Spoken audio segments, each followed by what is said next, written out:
The title of my video is What Does Travis Kalanick Know That We Don't Know? Listen, I like this guy, right? I think he's 1,000 times better than Derek Kay, right? I think it was really his intention to be a pioneer, right? Opening up markets, educating cities, educating countries on this rideshare idea, right? Things just grew a little bit out of control, right? But I would pick this guy 100 times over Derek Kay, right? You may differ with your opinion on that, but long term, I think if he'd, you know, come clean on many of those skeletons in the closet, Uber skeletons, I think he could have done bigger and greater things than Derek Kay would ever dream of doing, right? But here's the big question that I ask myself.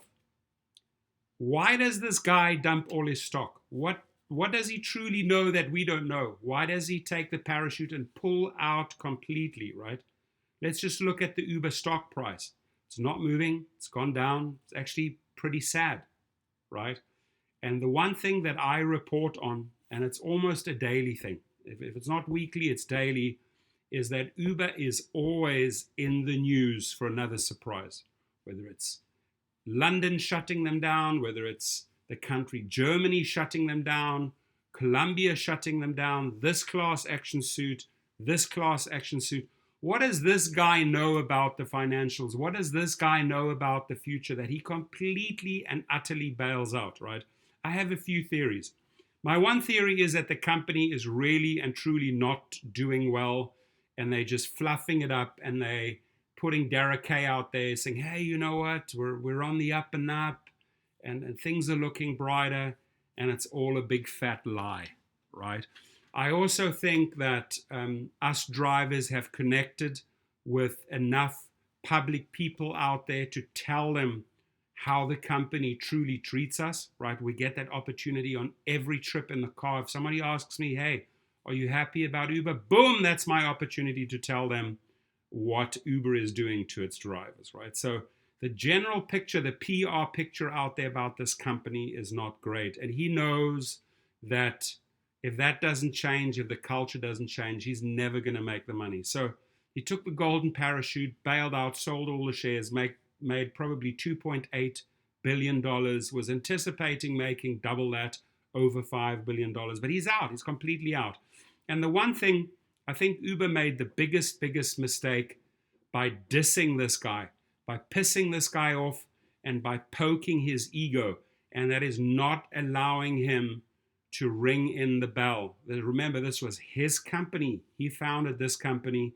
And guys like Derek Kay and crew and executive members there said, hey, you be down on the floor, we're up in the royal box. I think he will never, ever forget this and forgive them for this.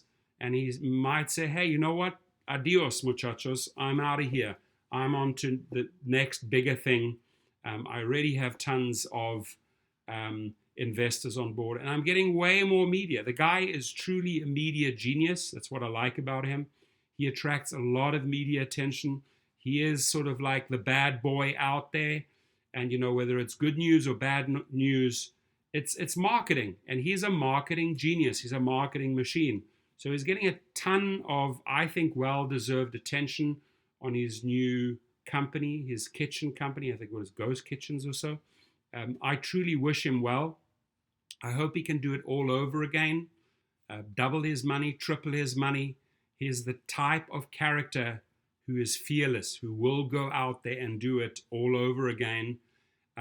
I just ask myself at the end of the day, you know, should investors bail on this company in 2020?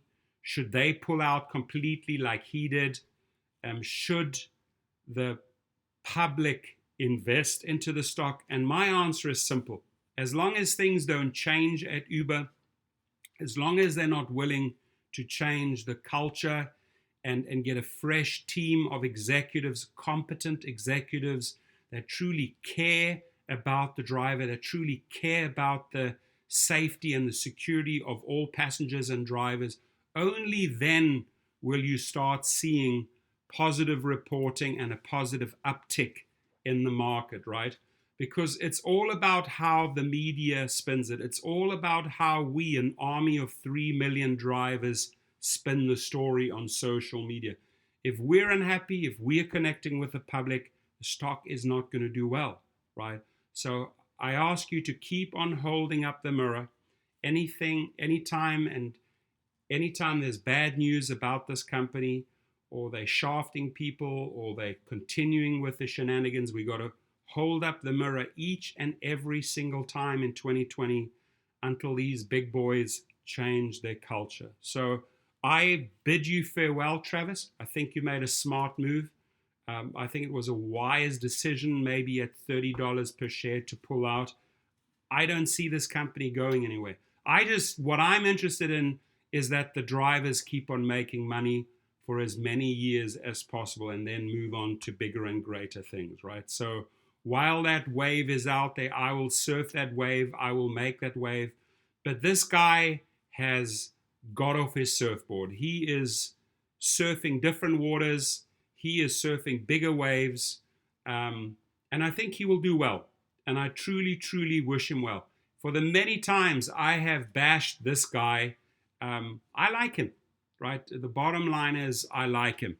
I think his bad boy element, his marketing element is just absolutely genius. That's what resonates with me, not necessarily the bad boy image, but the marketing genius side of Travis. And not many people or CEOs are able to copy that. I wish you a great day. I would love to hear your opinion on this, whether you're a driver, whether you're a rider passenger, whether you are an investor, whether you are an Uber employee. Do share with us things that we maybe don't know. But I think the story and his actions speak for themselves. Enjoy.